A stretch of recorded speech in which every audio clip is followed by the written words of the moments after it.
ChatGPT actually free or do I have to pay? The answer isn't just yes or no. And what you get changes everything. Let me break it down in the simplest way possible.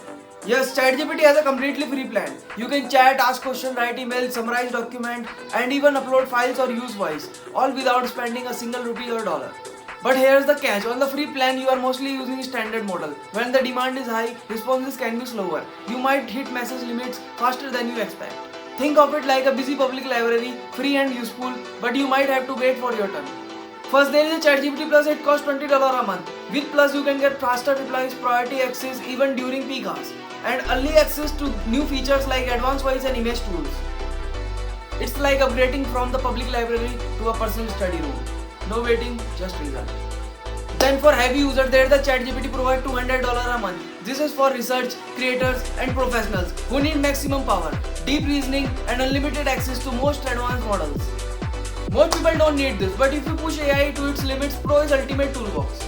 Start with free plan, explore, play, build. The moment you find yourself waiting around or wanting more speed and smarter answers, just jump to Plus for $20. It's one of the best productive tools on the planet. Bye bye.